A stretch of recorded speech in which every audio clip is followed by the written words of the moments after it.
Alright, so I just hit 100,000 miles recently, and I figured this would be a good time to do another check-in and a review of the car. Do more of an update of where I'm at with certain things with what I've been doing mods recently, as well to just things have been overall for the past year of experience with this. So alright, so I'm going to do a quick walk around of the car so you guys can see what I have going on currently with how it sits, as well to what I have done exterior wise. So last time when I did post a review video-ish, a kind of review, definitely not as much done, as well to the car needed a bit more of work. Sits a lot more better now. Cosmetically, I was missing an exhaust tip, as well too. You can kind of see I rolled my fenders, which I'm gonna redo again because I actually need them out more wider because it still rubs. But I do have a lot more space than last time, so I can actually fit my fingers under here. It's a lot better. But this is the exterior currently, still keeping it OEM plus as much as possible. Love the amber DRLs, they look really good, as well too. It's kind of hard to see. I do have reflective V-bars, so I did a wrap on those. Currently fixing my front spoiler, so kind of feels like the car's naked without it. But yeah, this is what I have done so far exterior wise. This is a peep at the interior. This is what I have done. It's a pretty sweet car. This is a 2019 M240i F22. I meant to say that beforehand. As well too, got a rear seat delete. So that definitely helped with the rubbing as well too. Anything with weight in this car with reducing helps when you're lowered like that. I'm on ECS Coilovers currently. But yes, this is everything I have done right now, keeping it super chill. You can see subtle things that I did, the badge as well too.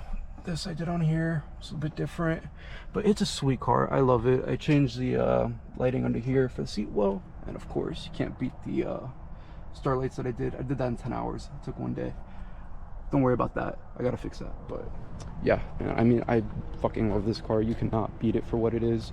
100,000 miles and it's still going just as strong. So we are going to look at and see what we have done with my engine bay. It's very simple, nothing crazy. I just cleaned it recently too, so it looks a lot better. Dinan carbon fiber cold air intake, not cold air anymore really, because I custom cut it for more sound noise.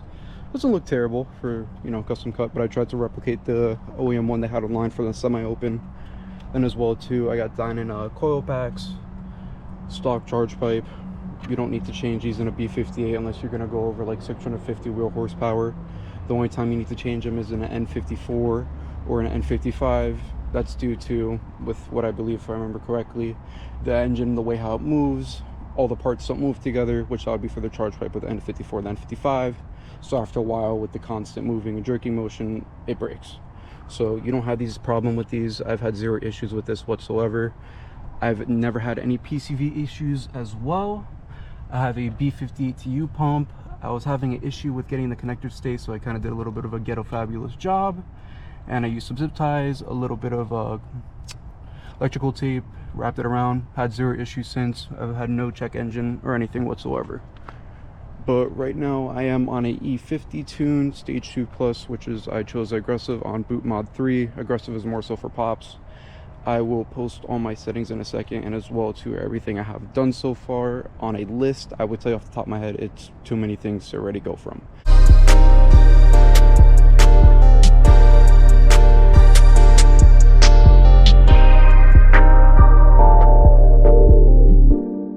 Said before, you don't have to do a lot of things to push power in these cars. For example, I don't even have a flex fuel kit.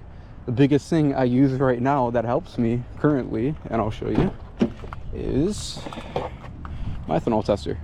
So this is great. Literally just got the B58TU pump from the Gen 2. Got an ethanol testing bottle from Amazon. All you do is, has instructions. You fill the water to the blue water line.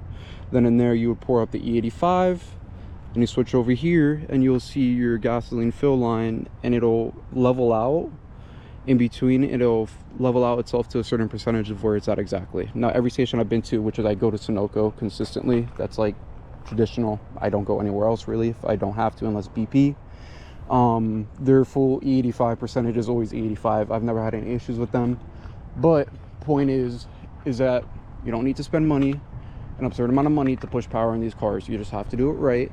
So for me, I take my time, I do the math, I do all my math through ChatGPT, I have it ratio out, I give it the prices of what 93 and 85 is, and then I go from there and then I say, oh, how much like I'm spending to put in my tank, and then as well too I would say how many gallons are left or how much mileage or miles I have left in the car of what it's telling me on the app.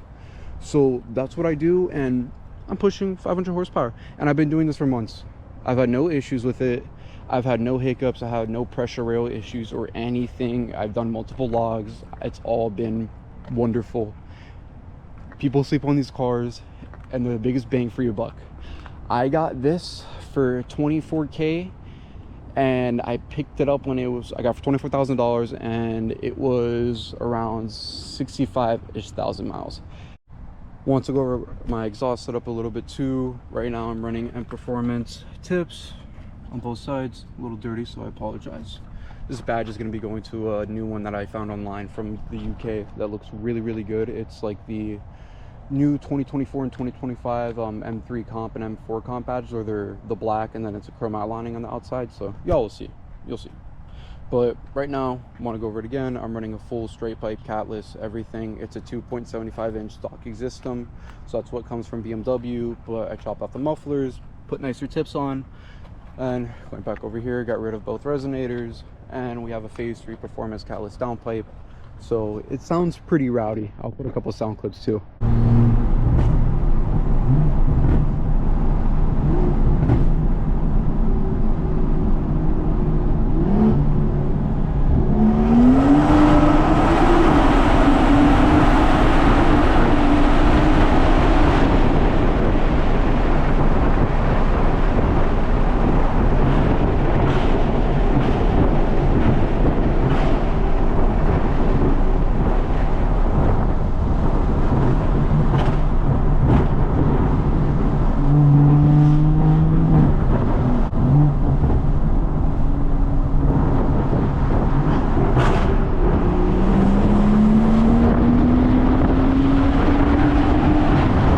I'm gonna do a quick startup for you guys too, so you can hear the in person as well.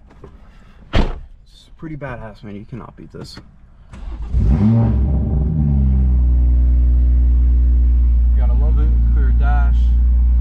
No check engine lights. Nothing. No warnings. Can't beat that.